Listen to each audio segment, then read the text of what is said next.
இந்த John Wesley, Charles Wesley இவருடைய பெற்றோர்கள் சர்ச் ஆஃப் இங்கிலாந்து திருச்சபையில் அவருடைய போதகர் சாமுவேல் வெஸ்லி அவர்கள் போதகராக பணிபுரிந்தவர், ஐயராக முழு நேர போதகராக பணிபுரிந்தவர்.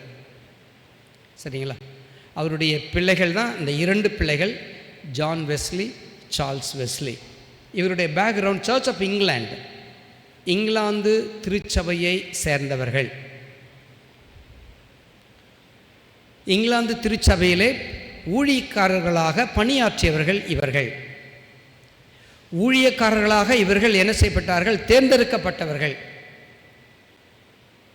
கடவுளின் அழைப்பு நிமித்தமாக எப்படி இந்த மெத்தடிஸ்ட் திருச்சபை உருவாக்கப்பட்டது என்பதை முன்பாகவே நீங்கள் அறிந்திருக்கலாம். இருப்பினும்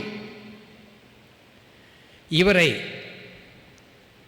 ஊழியத்திற்காக இங்கிலாந்திலிருந்து அமெரிக்காவுக்கு ஜான் வெஸ்லியை அனுப்பினார்கள். அமெரிக்காவுக்கு அனுப்பினார்கள். கப்பலில் போவாங்க அந்த காலத்தில். அங்கே போயிட்டு அவர் வெற்றிகரமாக ஊழியத்தை அவரால் செய்ய முடியவில்லை, திருச்சபையை அவரால் ஸ்தாபிக்க முடியவில்லை. ஓரிரு ஆண்டுகளுக்கு பின்பாக அவர் வெறுமையாகவே திரும்பி வந்துவிட்டார். இருப்பினும் தொடர்ந்து அவருடைய வாழ்க்கையிலே ஒரு பெரிய மாற்றம் உருவானது.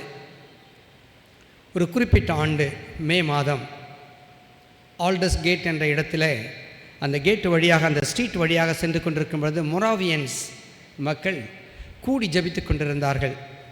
ஜபித்து கொண்டும் கன்வென்ஷன் நடத்தி கொண்டும் இருந்தார்கள். அப்படி நடத்தி கொண்டிருக்கும் பொழுது அந்த கன்வென்ஷனில் மார்ட்டின் லூத்தர் எழுதின ரோமர் புத்தகத்தின் அடிப்படையில் எழுதப்பட்ட முன்னுரை வாசிக்கப்பட்டது. அந்த முன்னுரையை அவர் கேட்டவுடன் பரிசுத்த ஆவியாகிய ஆண்டவர் அவருடைய உள்ளத்திலே பேச ஆரம்பித்தார். கொழுந்து விட்டு எரிய ஆரம்பித்தது. அதற்கு பிறகுதான் என்னுடைய இருதயத்திலே நான் சற்று, அதாவது I felt strangely warmed when I heard this one.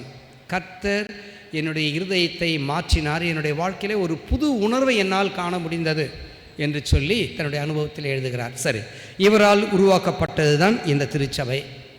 அகில உலக மெத்தடிஸ்ட் திருச்சபை குறித்து இப்பொழுது நான் உங்களுக்கு ஒரு சின்ன ஒரு குழு கொடுத்து விட்டேன். அவர் கொஞ்சம் எவாஞ்சலிக்கலாக ப்ரீச் பண்ணார், கொஞ்சம் பெண்டிகாஸ்டாக ப்ரீச் பண்ணதுனால அவரை சர்ச் ஆஃப் இங்கிலாந்துலேருந்து வெளியே அனுப்பிவிட்டார்கள். அவர் holy club or holy class எல்லாம் நடத்தி ஒரு சிலர்களுக்கு, அதாவது டிசிப்ளினை பற்றி வேதாகமத்தின் அடிப்படையில் கிறிஸ்தவ ஒழுக்கம் என்றால் என்ன இதை குறித்து தெளிவாக போதித்து மிஷனரிகளை அவர் அநேக இடங்களுக்கு அனுப்பினார். அப்படி உருவானது தான். அது மாத்திரமல்ல, இவர்கள் டிசிப்ளினாக முறையாக இவர்கள் வேதாகமத்தை பின்பற்றி படித்து ஜெபித்து வந்தபடியினால் சர்ச் ஆஃப் இங்கிலாந்து அந்த மக்கள் இவர்களுக்கு ஒரு புனைப்பெயர், பட்டப்பெயர் கொடுத்தார்கள், மெத்தடிஸ்ட். ஏனென்றால் இவர்கள் மெத்தாடிக்கலி ஃபாலோவிங் அப்படின்னு சொல்லி அவர்களுக்கு ஒரு பெயரிட்டார்கள். இப்படியாக உருவாக்கப்பட்டது தான் மெத்தடிஸ்ட் திருச்சபை. அநேக இடங்களுக்கு மிஷனரிகளை அனுப்பினார்கள். இந்தியாவுக்கும் வந்தாங்க மெத்தடிஸ்ட் மிஷனரிகள். சரி, இந்தியாவில் ஒரு சில திருச்சபைகளை கட்டினார்கள். இது எப்படி நம்முடைய இந்திய மெத்தடிஸ்ட் திருச்சபை எப்படி உருவானது என்பதை குறித்து நாம் சற்று சுருக்கமாக பார்க்க வேண்டும். மெத்தடிஸ்ட் திருச்சபை, நம்முடைய இந்த மெத்தடிஸ்ட் திருச்சபை அமெரிக்க மிஷனரிகளால் உருவாக்கப்பட்டது தான். இப்பொழுது நாம், அதாவது பங்கு பெற்று கொண்டிருக்கின்ற ஆராதிக்கின்ற இந்த மெத்தடிஸ்ட் திருச்சபை, it is called American Methodist search. இது இங்கிலாந்து மெத்தடிஸ்ட் திருச்சபை அல்ல. இங்கிலாந்து தேசத்திலிருந்து அமெரிக்காவுக்கு மிஷனரிகளாக ஜான் வெஸ்லியால் அனுப்பப்பட்ட அந்த மிஷனரிகள் அமெரிக்காவில் அநேக திருச்சபைகளை ஸ்தாபித்து அநேக திருச்சபைகளை ஸ்தாபித்தார்கள். அந்த திருச்சபையிலிருந்து, அமெரிக்க திருச்சபையிலிருந்து வந்த மிஷனரிகள் தான் இந்தியாவுக்கு வந்த இந்த மிஷனரிகளால் ஸ்தாபிக்கப்பட்ட சபை தான் நம்முடைய திருச்சபை. இதுக்கு முன்னாடி இங்கிலாந்து தேசத்திலிருந்து இந்தியாவுக்கு வந்தாங்கள்ல மெத்தடிஸ்ட் மிஷனரிகள், அவங்களும் மெத்தடிஸ்ட் திருச்சபையை ஸ்தாபித்தார்கள். ஆனால் இப்பொழுது அது மெத்தடிஸ்ட் திருச்சபையாக இல்லை. அந்த மெத்தடிஸ்ட் திருச்சபை 1947 தென்னிந்திய திருச்சபையோடு இணைக்கப்பட்டது. அதற்கு பெயர் CSI Egmore Wesley, CSI Royapettah Wesley, CSI Broadway Wesley, எங்களதெல்லாம் நீங்கள் வாசிக்கிறீர்களோ, சிஎஸ்ஐ வெஸ்லி சர்ச் என்று வாசிக்கிறீர்களோ, இந்த திருச்சபைகள் எல்லாம் இங்கிலாந்து மெத்தடிஸ்ட் திருச்சபை மிஷனரிகளால் இந்தியாவிலே ஸ்தாபிக்கப்பட்ட சபைகள். அவர்களால் உருவாக்கப்பட்டது. சிஎஸ்ஐயோடு சேர்ந்துருச்சு. நீங்கள் திருச்சிக்கு போனீங்கன்னா தெரியும், புத்தூரில் அதாவது Methodist girls higher secondary school. யார் யார் திருச்சி கரங்களை உயர்த்துங்கள். அதில் கீழே ப்ராக்கெட்டில் எழுதியிருப்பாங்க, சிஎஸ்ஐன்னு எழுதியிருப்பாங்க. ஆனால் அது வந்து Methodist girls higher secondary school, British Methodist, not our Methodist. இப்பொழுது அவர்கள் மெத்தடிஸ்ட் என்று சொல்ல மாட்டார்கள், சிஎஸ் என்று சொல்வார்கள். சரி, இப்போது எப்படி நம்முடைய இந்திய மெத்தடிஸ்ட் திருச்சபை எப்படி உருவானது என்பதை குறித்து நான் உங்களோடு பகிர்ந்து கொள்ள விரும்புகிறேன். 1856ஆம் ஆண்டு வில்லியம் பட்லர் என்கிற ஒரு மிஷனரி இந்தியாவுக்கு அமெரிக்கன் மெத்தடிஸ்ட் மிஷனரியாக இந்தியாவிற்கு வந்தார். உத்தரப்பிரதேச மாநிலத்தில் ஓடா அல்லது ரோஹில் காண்ட் என்ற இடத்திலே பெரேலிக்கு அருகிலே அவர் வந்து தன்னுடைய ஊழியத்தை ஸ்தாபித்தார். மெத்தடிஸ்ட் அங்கிருந்து Methodist churches were established in cities like Mumbai, Bombay, Calcutta, Madras, Kanpur and Bangalore. இது போன்ற இடங்களுக்கு திருச்சபைகள் கொஞ்சம் கொஞ்சமாக அதாவது உருவானது. 1870ஆம் ஆண்டு ஜேம்ஸ் தாபன் என்கிற இன்னொரு மெத்தடிஸ்ட் அமெரிக்கன் மிஷனரி, அவரும் இங்கே ஊழியம் செய்து கொண்டிருந்தார் மிஷனரியாக வந்து. அவர் வில்லியம் டெய்லர் என்கிறதான ஒரு மிஷனரியை இந்தியாவிற்கு ஒரு ரிவைவல் மீட்டிங் வைத்து அவரை பேசுவதற்காக அழைத்திருந்தார். அவர் இங்கே இந்தியாவிற்கு வந்து இந்த ஊழியங்களை பார்த்து அவர் இங்கேயே மிஷனரியாக மாறிவிட்டார். கர்த்தருடைய ஊழியத்தை செய்ய ஆரம்பித்தார். அவர் மூலியமாக கான்பூர், பூனா, செகந்திராபாத் மற்றும் சென்னை, வெப்பேரி, நாக்பூர் இது போன்ற இடங்களில் சபைகள் ஸ்தாபிக்கப்பட்டது.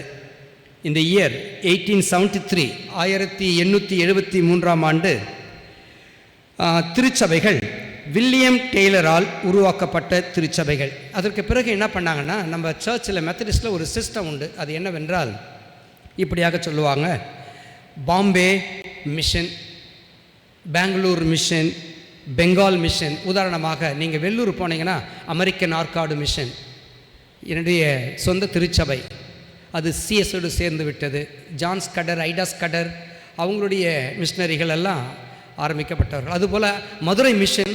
அதுபோல் இங்கே மெத்தடிஸ்ட் மிஷனரிகள் என்ன பண்ணாங்க, William Taylor Bombay and Bengal mission என்று சொல்லி 1873ஆம் ஆண்டு இந்த அதாவது பெயர்களின் நிமித்தமாக, இந்த பெயர்கள் மூலியமாக தங்களுடைய ஊழியங்களை செய்து வந்தார்கள்.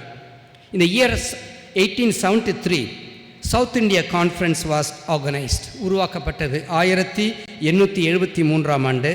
பிறகு 1876ஆம் ஆண்டு தென்னிந்திய ஆனுவல் கான்ஃபரன்ஸ் உருவாக்கப்பட்டது. இந்த இயர் 1888 பெங்கால் கான்ஃபரன்ஸ் மற்றும் பெங்கால் ஆனுவல் கான்ஃபரன்ஸ் உருவாக்கப்பட்டது.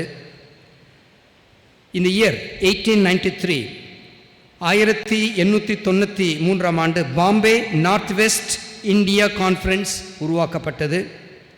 அதற்கு பிறகு 1871 1900 ஆண்டு அதுவரையில் மெத்தடிஸ்ட், அப்பொழுது மெத்தடிஸ்ட் திருச்சபை ஒரு எபிஸ்கோப்பல் திருச்சபையாக, அதாவது எபிஸ்கோப்பல் என்றால் அநேகருக்கு புரியாது.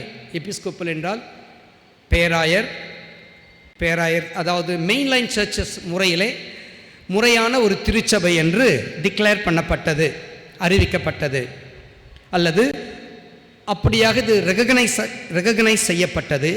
இந்தியாவிலும் அது மாத்திரமல்ல, சதர்ன் ஏஷியாவில், அதாவது தெற்கு ஆசியாவிலே இது ஒரு மெயின்லைன் திருச்சபையாக ஸ்தாபிக்கப்பட்டது.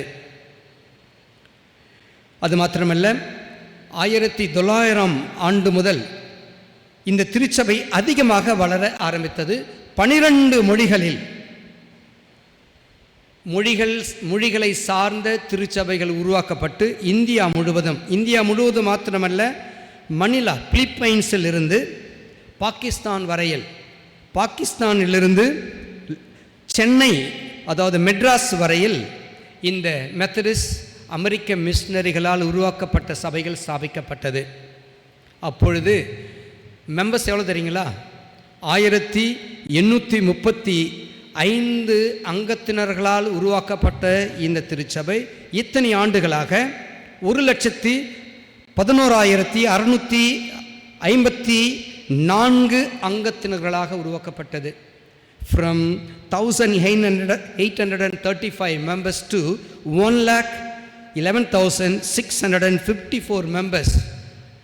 இப்படியாக கொஞ்சம் கொஞ்சமாக விரிந்து பறந்து அதிகமாக வளர்ந்தது இந்த மெத்தடிஸ்ட் திருச்சபை இந்தியாவில். இந்த இயர் 1904, 1904ஆம் ஆண்டு இந்த திருச்சபை பர்மாவிலும் ஸ்தாபிக்கப்பட்டது. இப்பொழுது அதற்கு பெயர் மயன்மார் என்று சொல்லுவார்கள். 1921ஆம் ஆண்டு லக்னோ குஜராத் கான்ஃபரன்ஸ் உருவாக்கப்பட்டது. 1922ஆம் ஆண்டு இண்டஸ் ரிவர் கான்ஃபரன்ஸ் உருவாக்கப்பட்டது. 1925ஆம் ஆண்டு ஹைதராபாத் கான்ஃபரன்ஸ் உருவாக்கப்பட்டது. பிறகு அதிலிருந்து south India conference, annual conference உருவாக்கப்பட்டது. இதெல்லாம் என்னன்னு சொன்னால், என்னங்க பாஸ்டர் நீங்கள் ஆனுவல் கான்ஃபரன்ஸ்ன்றீங்க, அந்த கான்ஃபரன்ஸ்ன்றீங்க, இந்த கான்ஃபரன்ஸ்ன்றீங்க, குழம்ப வேண்டாம். என்ன சொல்லுவாங்கன்னா, நம்ம சர்ச்சில் பாஸ்டேட் கமிட்டி இருக்குல்ல, அது வந்து ஒரு வருஷத்துக்கு ஒரு முறை கூட அந்த பாஸ்டேட் கான்ஃபரன்ஸ்ன்னுவாங்க. டிஸ்ட்ரிக்ட் கான்ஃபரன்ஸ், ரீஜனல் கான்ஃபரன்ஸ், அந்த காலத்தில் தான் ஆனுவல் கான்ஃபரன்ஸ், ஏன்னா ஒன்ஸ் இன் இயர் மீட் பண்ணுவாங்க. அப்புறம் ஜென்ரல் கான்ஃபரன்ஸ், இடையில சென்ட்ரல் கான்ஃபரன்ஸும் என்றும் இருந்தது. சரி, ஆகையினால் இவைகளுக்கு இப்படியாக அமெரிக்கன் முறைப்படி இதை செயல்பட்டு வந்தார்கள். 1956ஆம் ஆண்டு ஆக்ரா கான்ஃபரன்ஸ் உருவாக்கப்பட்டது. ஆக்ரா கான்ஃபரன்ஸ், அதிலிருந்து டெல்லி கான்ஃபரன்ஸ் தனியாக பிரித்து உருவாக்கப்பட்டது. அப்புறம் Moradabad annual conference from north India கான்ஃபரன்ஸிலிருந்து உருவாக்கப்பட்டது. இதுவரையில், அதாவது 95 ஆண்டு காலமாக இந்த ஊழியங்கள் மிஷனரிகளால் உருவாக்கப்பட்டது. 1865ஆம் ஆண்டு முதல் 1960ஆம் ஆண்டு வரையில் ஏறக்குறைய 95 ஆண்டுகளாக அநேக திருச்சபைகள், அநேக மாநாடுகள், மாவட்டங்கள், மத்திய மாநாடுகள் இவைகளெல்லாம் உருவாக்கப்பட்டது. இப்பொழுது இது 15 கான்ஃபரன்ஸாக, மண்டலங்களாக அல்லது மாநாடுகளாக உருவாக்கப்பட்டது. இப்பொழுது ஆசியா முழுவதும் அதற்கு இப்படியாக சொன்னார்கள், சதர்ன் ஏஷியன் கான்ஃபரன்ஸ் என்று சொல்லுவார்கள். ஏறக்குறைய 13 கான்ஃபரன்ஸாக மொத்தமாக எல்லாவற்றையும் சேர்ந்து உருவாக்கப்பட்டு செயல்பட்டு வந்தது தான் மெத்தடிஸ்ட் திருச்சபை. இந்த மெத்தடிஸ்ட் திருச்சபை spread across India under the leadership of just one man named called James Thurbon என்பவரால் இவைகள் அதிகமாக, அதாவது நல்ல தலைமைத்துவம் கொடுத்து இந்தியா முழுவதும் ஸ்தாபிக்கப்பட்டதாக வரலாறு சொல்லுகிறது. 1870ஆம் ஆண்டு முதல் மிஷனரி, அதாவது பெண்கள் மத்தியிலே பெண்களை எப்படியாகிலும் கிறிஸ்துவுக்குள் வழிநடத்த வேண்டும் என்று சொல்லி இப்படியாக foreign missionary society of Methodist Episcopal church, பெண்களுக்காகவே பெண்கள் மத்தியிலே அவர்களுக்கு ஊழியம் செய்து அவர்களை கிறிஸ்துவுக்குள் வழிநடத்த வேண்டும் என்று சொல்லி women's foreign missionary society of Methodist Episcopal church, இது ஒரு இயக்கம், இது ஒரு மிஷனரி ஆர்கனைசேஷன் அமெரிக்காவில். இதிலிருந்து 2 மிஷனரிகள், 2 லேடி மிஷனரிஸ், 2 பெண் மிஷனரிகள் இந்தியாவிற்கு வந்தார்கள். இந்த மிஷனரி இயக்கத்தின் பெயரின் சார்பாக 2 மிஷனரிகள், 2 பெண்மணிகள் மிஷனரிகளாக இந்தியாவிற்கு வந்தார்கள். ஒருவர் பெயர் இசபெல்லா தர்பன். அவங்க எதற்காக வந்தார்கள் என்றால் 2 நோக்கம். ஒன்று, இந்தியாவில் இருக்கின்ற பெண்களுக்கு கல்வி கொடுக்க வேண்டும், அந்த நோக்கத்துக்காகவும், அது மாத்திரமல்ல அவர்களுக்கு மருத்துவ பணிக்காகவும், அது மாத்திரமல்ல அவருடைய வாழ்க்கையின் தரத்தை உயர்த்துவதற்காகவும் அவர்கள் இந்தியாவிற்கு வந்தார்கள். இந்த ஃபாரின் விமென்ஸ் மிஷனரி சொசைட்டி மூலியமாக, மெத்தடிஸ்ட் விமென்ஸ் சொசைட்டி மூலியமாக இந்தியாவிற்கு வந்தார்கள். இன்னும் ஒருவர் பெயர் டாக்டர் கிளாரா ஸ்வைன் என்ற இன்னொரு மிஷனரி. இதுக்காக அந்த 2 மிஷனரியை நான் குறிப்பிட்டு சொல்கிறேன்னு சொன்னால், நான் ஒரு புத்தகத்தில் படித்தேன், இது சரியோ தவறோ என்று தெரியவில்லை. ஆசியாவிலே, அதாவது முதலாவதாக பெண்களுக்கென்று கல்லூரி ஆரம்பித்த ஒரே பெண்மணி ஆசியாவிலே யாருன்னு சொன்னால் இசபெல்லா தோபன். அது யூபியிலே அந்த கல்லூரி இருக்கிறது. அது யாரால் ஆரம்பிக்கப்பட்டது என்றால், இந்தியாவிற்கு அமெரிக்க மிஷனரிகளால் அனுப்பப்பட்ட இந்த அம்மா இசபெல்லா தோபன் அவர்கள்தான் இந்த கல்லூரியை ஆசியாவிலே முதலாவதாக பெண்களுக்காக ஸ்தாபித்தார்கள் என்று வரலாறு சொல்லுகிறது. அது மாத்திரமல்ல, பழங்கால பிஎட் காலேஜ் இந்தியாவிலே அங்கே இருக்கிறது. லக்னோவிலே உருவாக்கப்பட்டது இந்த அம்மாவினுடைய சார்பாக அல்லது பெயராக. எவ்வளவு பழமை வாய்ந்த ஒரு மிஷனரி மூமெண்ட் அல்லது திருச்சபை, இந்திய மெத்தடிஸ்ட் திருச்சபை. அது மாத்திரமல்ல, நிறைய பேர் சொல்லுவாங்க, இன்னொரு ஹிஸ்ட்ரியில் நான் படித்தேன், இந்தியாவிலே BEd college first Saint Christopher college of education அப்படி என்று வரலாறு சொல்லுகிறது. ஆனால் வட இந்தியாவிலே முதலாவதாக, அதாவது இசபெல்லா தோபன் பிஎட் காலேஜ் ஆரம்பிக்கப்பட்டது. இரண்டாவதாக இன்னொரு பெண்மணி, அவங்க பேர் கிளாரா ஸ்வைன். அவங்க தான் இந்தியாவிலே ஆசியாவிலே முதல் மெடிக்கல் மிஷனரியாக வந்தவர்கள். நிறைய பேர் சொல்லுவாங்க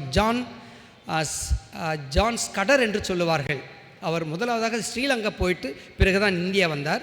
அவர் அமெரிக்கன் மிஷனரி, வேறொரு மிஷனரியாக ரிஃபார்ம்டு சர்ச் ஆஃப் இந்தியா அதன் மூலியமாக வந்தவர். ஆனால் இந்தியாவிற்கு முதல் ஆசியாவிலே மெத்தடிஸ்ட் மிஷனரி கிளாரா ஸ்வைன் அவர்களால் இந்த மெடிக்கல் மிஷன் ஆரம்பிக்கப்பட்டது யூபியிலே, ஆசியாவிலே முதலாவதாக.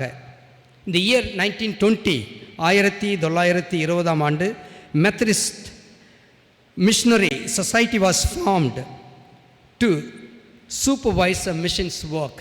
இப்பொழுது தான் ஃபார்மலாக, அதாவது மெத்தடிஸ்ட் மிஷனரி சொசைட்டியை இந்த ஆண்டு 1920ஆம் ஆண்டு ஸ்தாபிக்கப்பட்டது. 1980ஆம் ஆண்டு, இந்த year 1980, at 30th regular session of Central Conference, மத்திய மாநாடு என்று சொல்லுவார்கள், சென்ட்ரல் கான்ஃபரன்ஸ் அட் ஜபல்பூர். இந்த இடத்துல இந்த மத்திய மாநாடு ஒன்று கூடி, இந்த மத்திய மாநாடு மாத்திரமல்ல, southern Asia conference, Methodist church southern Asia conference, இந்த 2 மாநாடுகளும் கூடி இதில் என்ன செய்தார்கள், திட்டமிட்டு இந்திய மெத்தடிஸ்ட் திருச்சபை இங்கே நம்மால், இந்தியர்களால், இந்திய போதகர்களால், இந்திய மக்களால் அல்லது இந்திய மக்களால் நிர்வகிக்கப்பட வேண்டும். Autonomous Methodist church in India ஒன்று நாம் ஸ்தாபிக்கப்பட வேண்டும் என்று இந்த மாநாட்டிலே தீர்மானிக்கப்பட்டது தான். 1980ஆம் ஆண்டு 30வது regular session of central conference at ஜபல்பூரில் இங்கே இது தீர்மானிக்கப்பட்டது. அதற்கு பிறகு இங்கே அவர்கள் இந்த பெயரையும் அதாவது நாமினேட் பண்ணார்கள். என்ன பெயர் கொடுக்கலாம், மெத்தடிஸ்ட் சர்ச் இன் இந்தியா அப்படி என்று.